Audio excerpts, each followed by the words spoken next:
standpoint where you're at right now as an attorney versus being a professor of law, you know, how to balance and walk that out at the same time family. Yeah. I was honored to be brought back to my alma mater to teach just less than 1 year after I graduated law school. So I graduated, took the bar in July. I was sworn in, found out I passed in October. I was sworn in November. That following August, I was back in the classroom on the professor side of things. And I think that... All right, before we get into today's episode, let's take a moment to give honor where honor is due. This platform, this mission, this movement, Unshackled Building Bridges, wouldn't exist without the grace, guidance, and mercy of God. I'm Gil, your host, along with my co-host, Ronnie Carrasquillo. Today, we're joined by someone whose story represents exactly what this movement is all about. Compassion, courage, and using the law to fight for justice. Ally Pruitt is not just an attorney and professor. She's someone who walked into a prison as a student and walked out with a purpose. Welcome, Ally. Thank you for having me. Here we are. Here we are. Here we are. So, Ally, what brought you here today? And tell us what fuels your work. Yeah, so I am an attorney and I am a law professor, but when I met Ronnie almost 10 years ago, I was not. I was a college student who was pursuing a degree in journalism and sociology at the time. I'm sure we'll get into my story a little bit more in detail today.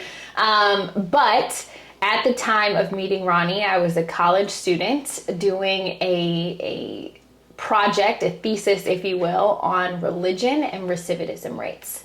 And so it was because of that that I met Ronnie in a very unconventional way. And it spearheaded the work that I still try to do every day. That's interesting. Wow, so let's go back and when you met Ronnie, and what was it about his story that interests you? Yeah, so I guess we'll tell the story of how I actually got to the point of meeting Ronnie face to face. So I am born and raised in Rockford, Illinois, which unfortunately is a community that was plagued with gun violence and gang violence. So it was not I was not, unaware of what can exist in the world. And so I was lucky and privileged and blessed enough to be able to go away to college at DePaul University. And my very first semester there, or was my second semester actually, I started tutoring at the Cook County Jail. And it was while I was tutoring, and my first division that I tutored in was Division 4, which is the women's division. Okay. And I walk into the women's division and we're paired up with different people. And what I realized very quickly is that we all have more in common than we do different. And what I realized is that, my story, especially this one woman in particular who I worked with regularly, our life was similar in a lot of ways, right? Yes. But one decision allowed me to be able to leave at the end of our sessions, and she could not, right? She was stuck inside behind bars. And so it really spearheaded my interest. And again, I come from a place where, I was not unaware of what can exist in the world, right? So fast forward, I end up then having to graduate college early. About halfway through college, I realized I ran out of money. I couldn't afford to stay in school, right? And so again, very blessed to have a 2-parent household, but only a 1-parent income. My dad was on disability since I was a little girl. And so I had no money. I ran out of money. I didn't have the ability to get the Parent Plus loan and do all of that. So law school was sort of in the back of my head, but I knew, I'm going to have to figure out a way to make this work. So I started working nights at the Cook County Jail, worked 3 to 11. And to get there during the day, I was working odds and end jobs, but I was working at a law firm. It was unpaid. So the only way to really make ends meet was to work multiple jobs, but also try to get this experience at a law firm. And so I would take 2 buses and a train out to 26 in California. And at night, never failed that the last group of guys to get bonded out was at 11 o'clock. And that's when I would get off. So I would hand everybody their CTA pass, do a head count, call the tower, tell them, okay, we've got 20 guys and me at the back of the line. So don't freak out when there's 21 people walking out of here. we'd all walk out of there. And then oftentimes we'd all be waiting to get on the same bus right outside the Popeye's Chicken right there on 26 in California. I know that place well. You do, yes. And so I started to see familiar faces, and I would get on the bus with all these people, and that's where I would study for the LSAT. I always say under the fluorescent lights of CTA is where I would study for the LSAT, which is the test you have to take to get into law school. And so throughout my time at the Cook County Jail, what I realized is that day in and day out, there were religious organizations coming in. And I was intrigued by this because they would go into the max security divisions. They, you name it, they'd go in every week, never failed. They would come in. Right. And as a religious person myself, I was so intrigued, and they would come out and they'd tell all these amazing stories of how many men listened to the word that day. And so that's what spearheaded when the time came of you have to do a project. I had to do a thesis for journalism and for sociology. I wanted to look at religion and recidivism. And I wanted to know, for the guys who are religious before they go in there, do they have lesser chances of committing a crime when they come out? Or the guys that are in there and then they become religious, what are their chances of staying out once they're out? So on and so forth. And so there was a minister who used to come in every week, and I just asked him one time, I said, hey, I think I'm going to do this project, but I don't really know where to begin. I can't get all the way back in the jail at this point. Right. So where should I start? And he advised me to go to Manny Mills. Out in Wheaton, Glen Ellen, yeah. So I one day get on a Metro train after classes, and I go out there and I end up sitting at a table with Ronnie's family. But at the time I didn't know that.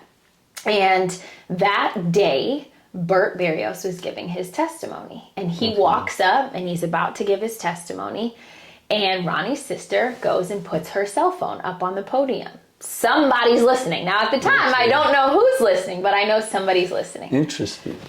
She comes to sit back down, and I asked her, I said, who was on the phone? And she said, that's my brother, Ronnie. And he was incarcerated with Bert, and he wanted to hear his testimony. So that's how he gets to hear it.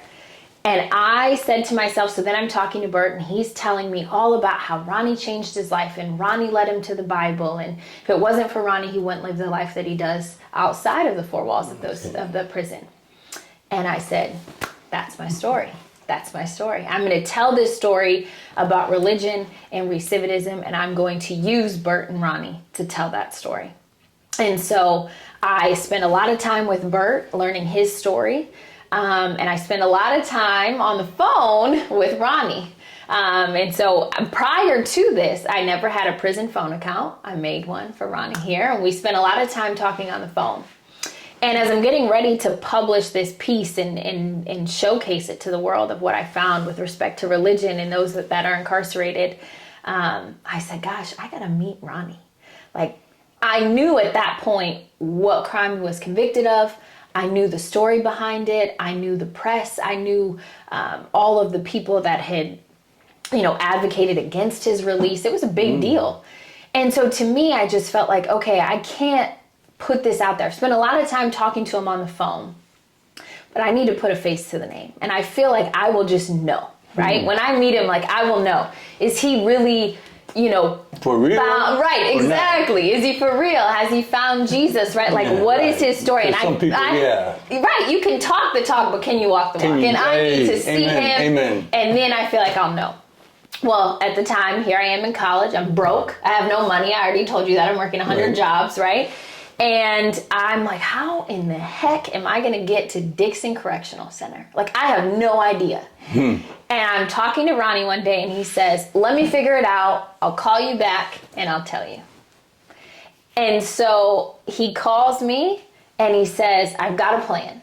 Are you free on Saturday? And I say, yeah, Saturday works. I'm free. He said, okay, I need you to get on the blue line, take it to Rosemont. Get off the blue line at Rosemont. This is 6 a.m., mind you. Dark out. Okay. Rain. Get out. I see it. Get off the blue line at Rosemont. Go into the parking lot. Find the red truck. Get in it, and they'll bring you here. Really? That's what he says. That's what he says. That's not what you did, though. That's exactly what I did. Okay. So here I am, 19, 20 years old. And I do exactly what Ronnie said. 6 a.m., it's pitch black. I'll never forget it. It's pitch black outside. It's pouring rain sideways. What do you wear to prison? Like, I didn't know, right? So here I am in like ballet flats, trying to dress kind of nice, right? And I find a red truck. There's not many red trucks. And I knock on the window and I said, "Are you going to Dixon Correctional Center?" And they said, "Yes, we are." And I got in the car and I was on my way to Dixon. And as I'm in the car, I texted my friends and I texted my mom and I said, "I'm on my way to Dixon Correctional Center. If something happens to me, I am somewhere between here and Dixon Correctional Center. Yeah. Try to find me." I walked in there, I met Ronnie, and the rest is history. What was going on in your mind when you made that decision just to get in a car that's just out of the blue sky and not even think about it? I mean, I'm a person that was raised on the street, and I wouldn't just get in a car just like that, you know? You know, I feel like people always ask me that, like, were you afraid? You know, when I was working nights at the Cook County Jail, sitting outside the Popeyes waiting for a bus to come, were you afraid? When I went into max security, were you afraid? No. Amen. I really believe, I believe in second chances. I believe people are people. Well, let me correct you on that if you don't mind, but Yeah. it's more about transformation than second chances, because everybody uses that term, second chance, and me being an ex-felon myself, I believe that it's more of a transformation, and when it's transformation is real, second chance is something that you can either have or not have, but a transformation, you can have it. Some people But I'm need sorry to more. interrupt you. Some people need more than a second chance. Some people blow it 3 and 4 times. It's Absolutely. part of humanity. Absolutely. But I was never afraid. I never, was nervous. And I think even in going, to meet Ronnie down at Dixon, like, it just felt, this is what I have to do to tell this story in a way that makes sense. I need to see it to believe it myself. So I was never, I think in hindsight, when I tell the story, everybody's always like, "What?" Right? You just got in the car, you just went. Yeah. But honest to goodness, like, the whole time that I was on my way, I never once was nervous. I never once thought, uh-oh. The only time that I was nervous is when they said you have to leave everything in the car. So I'm like, okay, I don't have my phone, I don't have I have nothing. So if they leave me, I'm going to have nothing. But they did it. And it was Lydia who took me, who's just wonderful. And I, still see her and when I go to stuff for Ronnie to this day. So Can you tell us, like, what was the experience like, real short, like going through the gate, and tell us then after that about your educational journey? Yeah. So going through the gate at Dixon was, an interesting time, right? Because that was really the first time that I had been inside of a prison. So you're getting patted down, you're doing the whole nine, right? To get in there. So especially as a female. Yeah. So, and then you walk in and everybody looks like, oh boy, right? I think that everyone, I'm like looking around for Ronnie and then I see him. So, it was a interesting time. And I think, it sort of segues too when you're asking me about my educational history. I was in college at the time when I met Ronnie face to face when we were at Dixon Correctional Center. And interestingly enough, I would go back there many times for other individuals to argue their parole hearings because shortly thereafter, I applied to law school. I got into law school and I pursued my law degree, which I did. I graduated law school in 2021. I took the bar exam that year. I passed on my first try. And so I've been an attorney now since I was sworn in November of 2021. Wow. But I really do. I credit, a lot of my upbringing and the community that I was raised in my desire to pursue a legal degree. But I also credit a lot of it to Ronnie and, his story and how much it inspired me to really want to make change and be on the forefront of what it means to advocate for change. Oh, that's very, very, very interesting. You started a nonprofit organization also, from my understanding, right? And can you tell us a little bit more about that nonprofit organization? Yeah. So when I was in law school, my second year, law school is a 3-year program. And in my second year, still to this day, it shocks me, but I was very humbled, very honored to be named the National Law Student of the Year. So Every year, National Jurist Magazine picks one student across the country, Right. and they highlight that student and their story. And in years past, it was always the Ivy League schools, right? It was the Harvard, it was the Yale, it was the Georgetowns. And so this particular year, I started law school at John Marshall. It became UIC. There was a merger. And that year was the formal announcement of UIC Law School, Chicago's first and only public law school. And so there was a lot of media attention right around the law school. So they asked for a nominee. They'd never asked for a nominee from our school before. And so the faculty and staff, to my understanding, had a meeting and they selected me to be our nominee. Interesting. Which was a huge honor to begin with, right? Yes, to even be the nominee of all of my colleagues. Fast forward a bit, and I found out that I was chosen to be the Law Student of the Year, which was just crazy and still is crazy to me. So they did a whole 2-page spread, and in that story that they did about me, it was really the first time that I opened up about the community that I grew up in. It was the first time that I talked about someone very close to me who I lost to gun violence when I was 18 years old.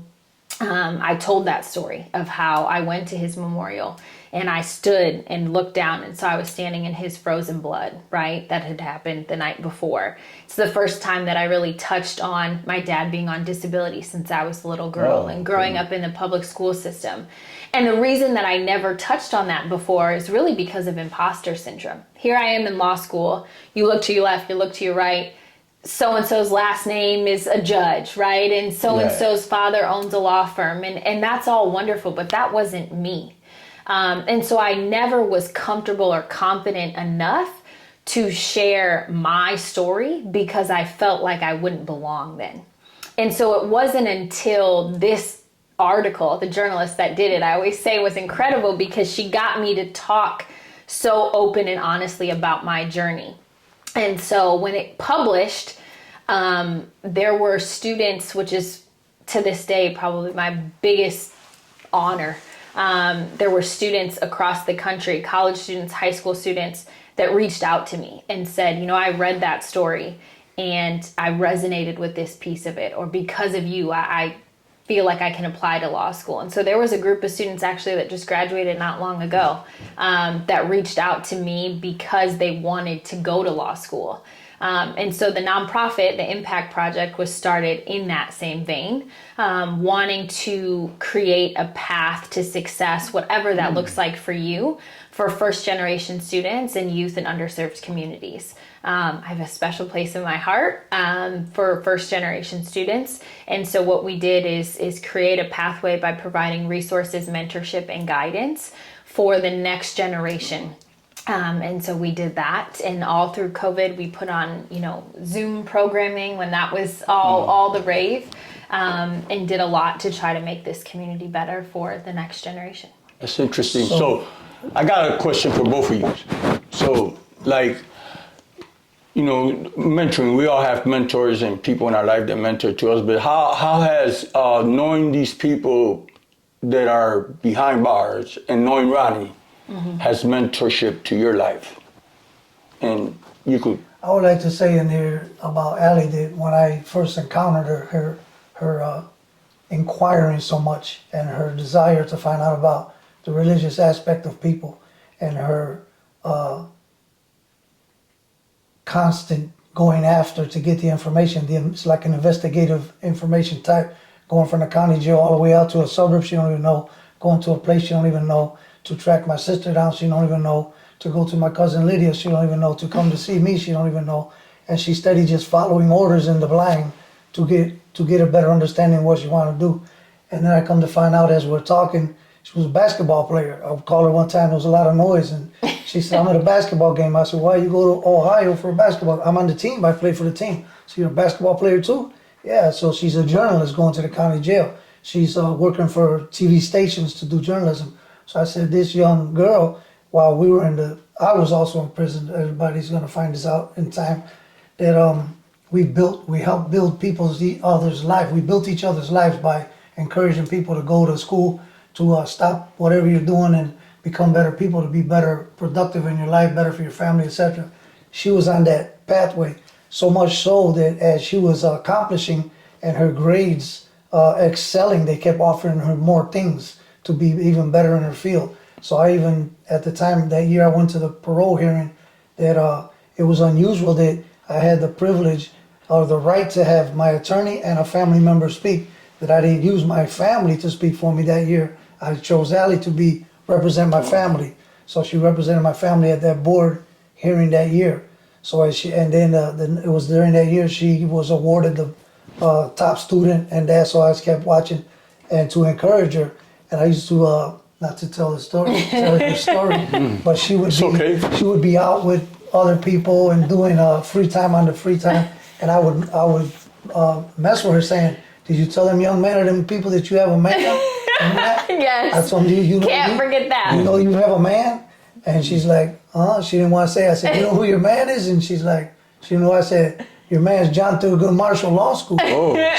So she's thinking I'm going to say me, but I'm just saying, you know, you're a woman, stay in school and stay where you're at and stay locked in and stay with that. So when the end result came of her graduating and then her going like that, is just a blessing that, and that's the name of this program that we have is Crossing Bridges. So she started from seeing the blood in the street like we did, going into the county jail, being serious, how she gonna step forward, and she walked out what she dreamed to do. And then we were in the prison system, creating interest groups also that impact for children don't come back to prison, or for kids don't come to prison. And here she walked into that field by her impact program, you know, and even to the point where she helped you, Gilbert, in your legal endeavor. I remember that.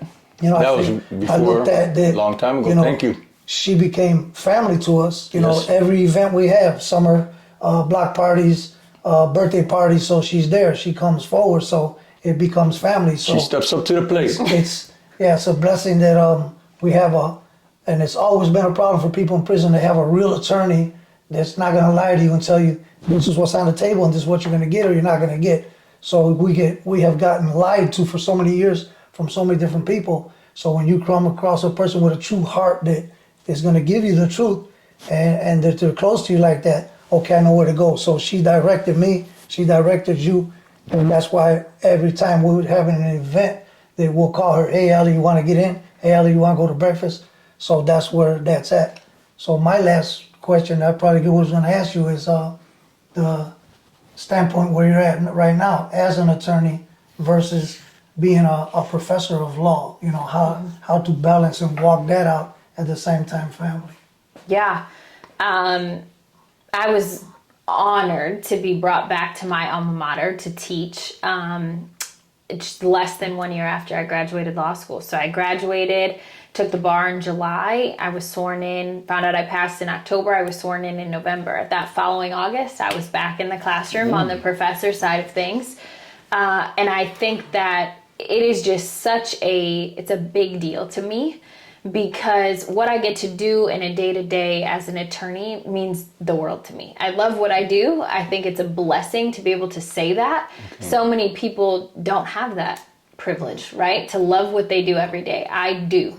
I love it, and I intend to be attorney for, as long as I absolutely can. The professor side of things, I also love, because it is just as important to me to, when you break down those barriers, similar to the name of this podcast, right? Building bridges. Building bridges. When you open the door, you have to keep it open for the next generation, for the next group of people coming in. I believe that so much so, right? Okay. Especially for young women in this space, or first generation students, or people that don't come from tons of privilege. Like, I always tell my students, you may not have a seat at the table, but you just have to get in the room, right? Bring your own chair. And if you can get in the room with certain people, you can make something for yourself. Right. But I believe so much so that it is my duty, it is my burden to make sure that the challenges that I faced, other people don't have to, right? If I can make it easier for the next student, or for the next attorney, or for the next just individual, then that's really what I want to do, right? That to me is your legacy. So the whole name of the Impact Project too, the reason it was named that is because I believe that your success is defined by the positive impact that you leave on other people. at the end of all of this, at the end of this lifetime, nobody will care, and I hope nobody remembers and is talking about the one case that I won, or, you know, that time I stayed at the office late. But I hope that they talk about the lives that you changed. I hope that they talk about the classrooms I was in. I hope that they talk about the journey I got to walk with Ronnie, right? And advocating for him. That was the honor of a lifetime, to advocate for his parole and to testify as a witness in the resentencing hearing. I did that while studying for the bar. Okay. That is what I hope that I'm remembered for, and I think we should all strive for that. Make this world a better place, be better, do better, and not just for you, but for other people. Right? Make it better for other people. And I think that's what God tells us to do in his teachings. And it's just an honor to live that in the classroom, to make it better and easier for everybody to come. Well, Ally, you know, that's very nice. And I thank you for being here on our show and everything. And one day you're going to be able to say, I went into Gil's basement up in the ghettos somewhere. You know, and that's going to... Before you go, Gilbert, I'd like to say that, you know, it's ironic, it's funny, it's kind of a lot of humor that she's told to get in a red car. So she came to a house event where we were at and said, go to the train station and wait. And a Cadillac pulls up with tinted windows, and she's like, just not expecting it. Now she's ordered today to come to this, and where am I going? Get on the blue line and look for a gray car. And then she comes to the door and she's like, where are we going? Get down in the basement. She's just... Blind trust with Ronnie, let me tell you, right? I've done a lot of things people would say are crazy, but we always made it, right? We made it, we're still... I always made it to where I was supposed to go. So you're in good hands. It's a blessing. It's a blessing. It's a blessing. She's a gem to the prison reform, to the people in the prison, helping the people in there. She did her homework, she graduated, and she's out in the field doing a great job. You know, that's where it's at. So, Ally, you've shown even one relationship, one decision can change the course of not just a life, but a mission. We're grateful to have you with us today, and we thank you for being here. God bless you. Thank you for having me. Much. It was a great time. Great honor time. of a lifetime. You're Thank the first you. person to be speaking in this program.